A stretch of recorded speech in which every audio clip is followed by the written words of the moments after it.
Baik, Assalamualaikum warahmatullahi wabarakatuh.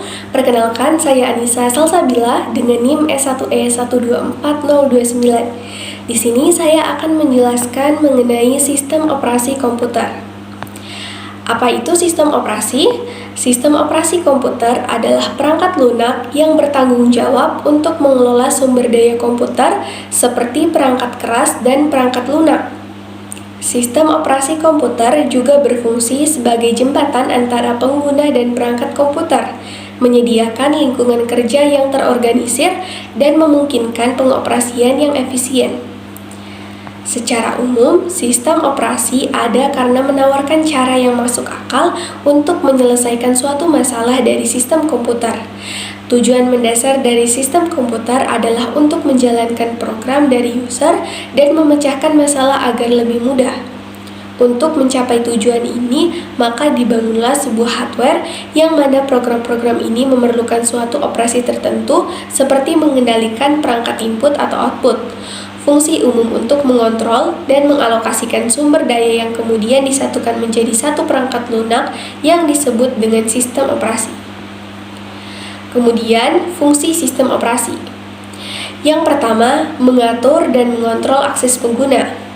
Sistem operasi komputer bertanggung jawab untuk mengontrol akses pengguna ke perangkat keras dan perangkat lunak. Dengan menggunakan akses dan izin yang ditetapkan oleh sistem operasi, pengguna dapat melakukan tugas-tugas tertentu dan hanya mengakses sumber daya yang relevan dengan peranan mereka. Yang kedua, antarmuka pengguna yang intuitif. Sistem operasi komputer menyediakan antarmuka pengguna yang intuitif untuk memfasilitasi interaksi antara pengguna dan komputer. Antarmuka ini dapat berupa grafik user interface yang memungkinkan icon, menu, dan jendela untuk memudahkan penggunaan komputer tanpa harus menguasai perintah command line. Lalu, manajemen file dan pengelolaan memori. Sistem operasi komputer juga bertanggung jawab untuk manajemen file dan pengelolaan memori. Fungsi ini meliputi penentuan hak akses terhadap file, pengelompokan file ke dalam direktori, serta penyediaan ruang memori yang efisien untuk menyimpan dan menjalankan program-program secara opsional. Dan yang terakhir, menjalankan program secara efisien. Sistem operasi komputer bekerja dengan mengelola sumber daya komputer, seperti CPU dan memori. Fungsi sistem operasi ini memastikan bahwa program-program yang dijalankan secara efisien dan memberikan prioritas tugas dan menjadwalkan eksekusi program sesuai dengan kebutuhan pengguna. Selanjutnya, jenis-jenis sistem operasi. Sistem operasi komputer adalah perangkat lunak yang penting untuk mengoperasikan dan mengontrol komputer. Berikut adalah beberapa jenis sistem operasi komputer yang populer. Yang pertama, Microsoft Windows merupakan sistem operasi komputer yang paling banyak digunakan di seluruh dunia. Windows memiliki antarmuka pengguna yang familiar dan menyediakan berbagai fitur dan aplikasi yang berguna. Yang kedua, Linux merupakan sebuah sistem operasi open source yang sangat populer di kalangan pengguna teknis dan pengembang perangkat lunak. Linux menawarkan fleksibilitas yang tinggi dan mendukung berbagai lingkungan pengembangan.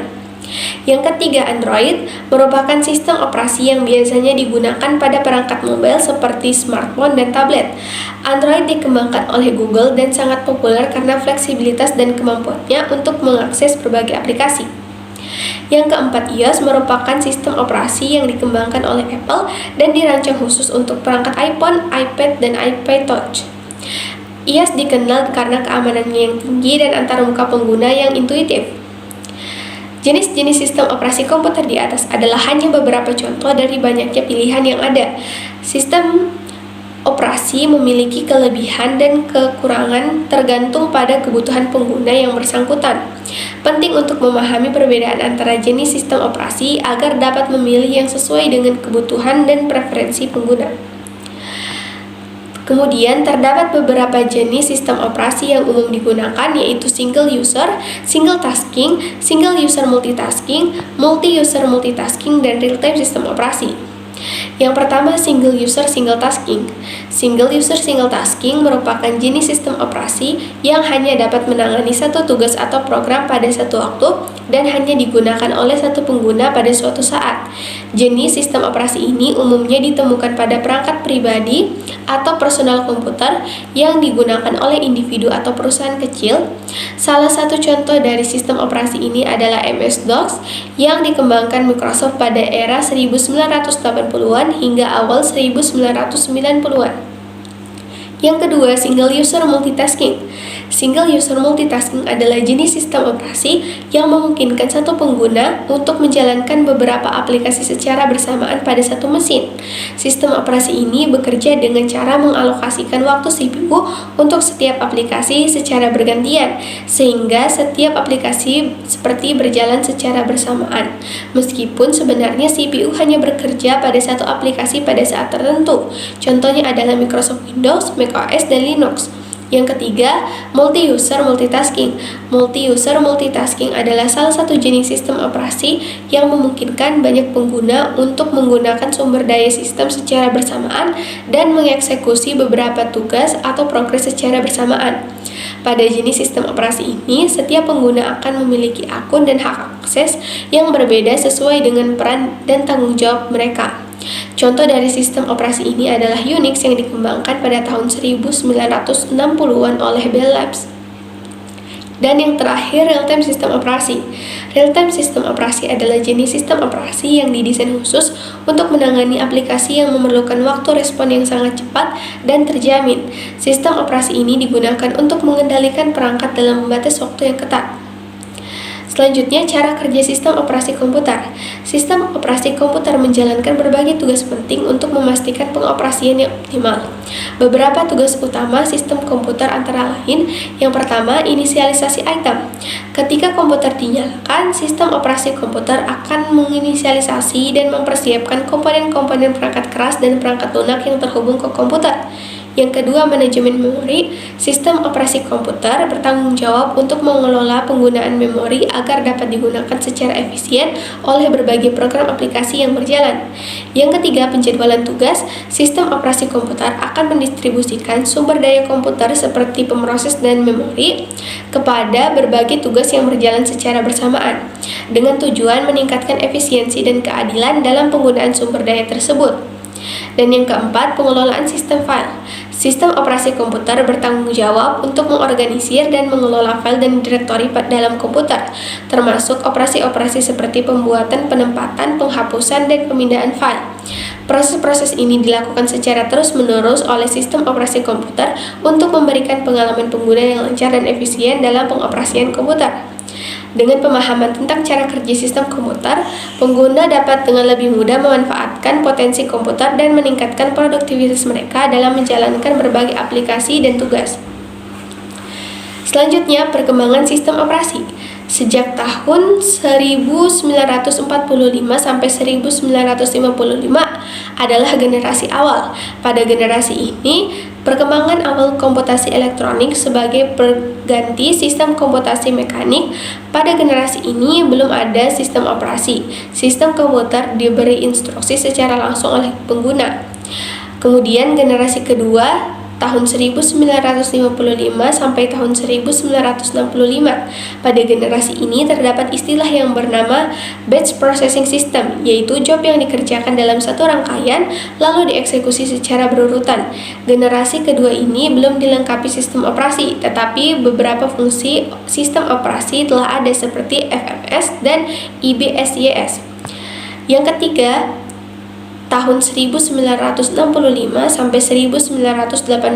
Pada generasi ketiga, sistem operasi dikembangkan untuk melayani banyak pemakai. Pemakai berkomunikasi lewat terminal secara online ke komputer. Pada generasi ini, sistem operasi menjadi multi-user, multi-programming, dan multitasking. Generasi keempat tahun 1980 sampai 2000-an. Di generasi keempat, sistem operasi telah menggunakan graphical user interface, yaitu antarmuka komputer yang berbasis grafis yang sangat nyaman dan mudah digunakan. Dan terakhir, pada generasi ini diperkenalkan sistem operasi yang berada dalam sebuah sistem operasi dan sistem bergerak atau mobile pada perangkat bergerak. Contoh sistem operasi beserta kelebihan dan kekurangannya. Yang pertama, DOS atau Disk Operating System merupakan salah satu software yang termasuk dalam golongan sistem operasi dan dipakai pada media penyimpanan disk, baik disket maupun hard disk. Sistem operasi PC-DOS ini ditunjukkan untuk pemakaian mikrokomputer IBM, yang pada mulanya di tahun 1980, tim Peterson membuat operation system untuk setel komputer produk yang membutuhkan S100 sistem dengan mempergunakan Intel 8086. Operation system tersebut dinamakan Quick and Dirty Operation System. Pada tahun 1980, KDUS dikembangkan dan diberi nama 86 DOS. Beberapa produk DOS sampai saat ini adalah DOS 1.0, DOS 2.0, DOS 3.0, DOS 3.1, DOS 3.2, DOS 3.3, DOS 4.0, DOS 5.0, dan DOS 6.0. Kelebihan dari MS-DOS ialah memiliki ukuran yang kecil sehingga tidak menghabiskan kapasitas penyimpanan. Dengan begitu, MS-DOS cocok untuk berbagai perangkat. Sedangkan untuk kekurangannya ialah MS-DOS masih mengharuskan penggunanya menginput perintah dalam bentuk teks sehingga pengguna harus mengingat berbagai format perintah. Selain daripada itu, MS-DOS pun belum mendukung aplikasi atau software yang mengutamakan grafis. Yang kedua, sistem operasi Windows. Windows adalah sebuah sistem operasi yang dikembangkan oleh Microsoft Corporation yang menggunakan antarmuka dengan berbasiskan Graphical User Interface atau tampilan antarmuka bergrafis. YUS ini sudah banyak sekali digunakan oleh user sejak lama. Windows pertama kali masih dalam jenis MS-DOS, yaitu sebuah sistem operasi yang berbasiskan teks dan command line interpreter. Dan Windows 1.0 berkembang hingga yang terbaru sekarang ini. Keunggulan dari Windows sebagai sistem operasi ialah proses instalasi yang mudah dan user-friendly alias mudah sekali digunakan. Selain daripada itu, banyak perusahaan yang membuat software atau aplikasi yang kompatibel dengan Windows, sehingga Windows pun mampu mendukung berbagai aplikasi atau software yang ada. Walaupun telah menjadi sistem operasi yang paling populer, nyatanya Windows masih memiliki kekurangan. Salah satu kekurangan ialah harganya yang cukup mahal. Pengguna dapat mengeluarkan uang ratusan ribu hingga ratusan jutaan rupiah untuk membelinya. Itu sebabnya ada banyak sekali bajaknya. Selain itu, Windows Vista salah satu versi Windows yang dianggap buruk performanya. Yang ketiga, sistem operasi Linux. Linux merupakan cloningan dari Minix, salah satu varian Unix. Sistem operasi ini juga terkenal dan banyak orang yang menggunakannya. Linux disusun berdasarkan standar sistem operation yang diturunkan dari Unix itu sendiri. Ada beberapa macam distro Linux seperti Debian, Licorice, Sandrax, Windows, Linear, Linux Mint, Red Hat Linux, Slackware, Knoppix, Fedora, SUSE, dan Ubuntu. Kelebihan dari Unix ialah cocok untuk dijadikan server karena stabil, tidak membutuhkan ruang penyimpanan yang besar, dan dapat memasang berbagai aplikasi atau software. Sistem operasi ini pun sangat mudah dalam penggunaannya, tapi sayangnya tidak banyak orang menggunakannya karena popularitasnya jauh di bawah Mac dan Windows. Kelemahan dari sistem operasi Linux ialah proses instalasinya tidak mudah dan tidak banyak hardware yang mendukungnya. Selain daripada itu, para pengguna awam harus membiasakan diri dan belajar lebih keras dalam mengoperasikannya, karena Linux memiliki struktur direktori yang membingungkan. Yang keempat, sistem operasi Macintosh adalah sistem operasi yang dibuat oleh Apple untuk komputer Macintosh dan tidak kompatibel dengan komputer berbasis IBM. macOS merupakan sistem operasi pertama yang menggunakan antarmuka pengguna grafis. Macintosh cukup tinggi security-nya, cocok untuk user yang usage-nya desain grafis atau user yang mementingkan candy dan ini yang menjadi kelebihan Macintosh. Sedangkan kelemahan dari Mac OS ialah tidak mendukung komputer berbasis IBM sehingga hanya dapat terhubung dengan produk Apple saja. Yang kelima, iOS 2 adalah sistem operasi yang dibuat secara bersama-sama oleh International Business Machine Corporation dan Microsoft Corporation. untuk digunakan pada komputer IBM PS2 sebagai pengganti sistem operasi DOS yang telah lama digunakan. Kata OS 2 adalah singkatan dari Operation System 2. Pengembangan sistem operasi ini dilakukan pada tahun 1987 oleh kedua perusahaan tersebut dengan menggunakan perjanjian Joint Development Agreement yang ditagani pada tahun tersebut. Sistem operasi tersebut didesain agar dapat menggunakan kemampuan penuh dari Microsoft Intel 286, termasuk diantaranya adalah modus terproteksi, mampu menjalankan banyak tugas secara simultan, serta mendukung memori virtual dengan tetap mempertahankan kompatibel dengan banyaknya perangkat lunak yang beredar saat itu, serta dapat membaca semua cakram yang diformat dengan menggunakan format DOS. Dan yang keenam, Unix. Sistem operasi Unix umumnya digunakan pada komputer mini yang seringkali digunakan sebagai server sebuah jaringan. Bukanlah tanpa sebab, Unix memang sangat membantu dalam memudahkan proses pemindahan kerja dari satu komputer ke komputer lain.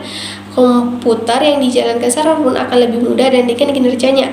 Kelebihan yang lain dari Unix ini ialah dapat digunakan secara multi-user atau lebih dari satu pengguna secara bersamaan. Sistem file dalam sistem operasi ini pun bersifat hierarkial, sehingga mudah sekali dalam mengakses informasi atau data.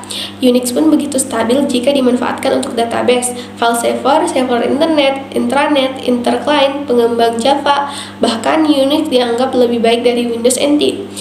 Akan tetapi, dari sekian banyaknya kelebihan, sistem operasi Unix pun memiliki kelemahan, yaitu tidak memiliki tampilan atau grafis yang menarik, membutuhkan ruang penyimpanan yang besar, tidak kompatibel dengan banyak game, tak semua hardware bisa menggunakannya, dan sulit dioperasikan oleh pengguna awam. Dan yang terakhir, sistem operasi Android. Android adalah sistem operasi yang baru-baru ini muncul dan banyak dipakai oleh orang. Pada dasarnya, Android adalah OS Linux yang dikembangkan dan dibuat untuk aplikasi mobil atau ponsel. Android menyediakan platform terbuka bagi OS pengembang untuk menciptakan aplikasi mereka sendiri untuk digunakan oleh bermacam piranti bergerak. Android sendiri banyak mengalami perubahan saat ini. Secara keseluruhan, Android menawarkan fleksibilitas, kebebasan, dan ketersediaan aplikasi yang luas, namun juga menghadapi tantangan seperti fragmentasi dan potensi masalah keamanan. Oleh karena itu, penting bagi pengguna untuk bijak dalam memilih perangkat dan menjaga keamanan data pribadi saat menggunakan Android. Nah, baik itu saja penjelasan dari saya. Terima kasih. Saya tutup dengan ucapan wabillahi taufiq wal hidayah. Wassalamualaikum warahmatullahi wabarakatuh.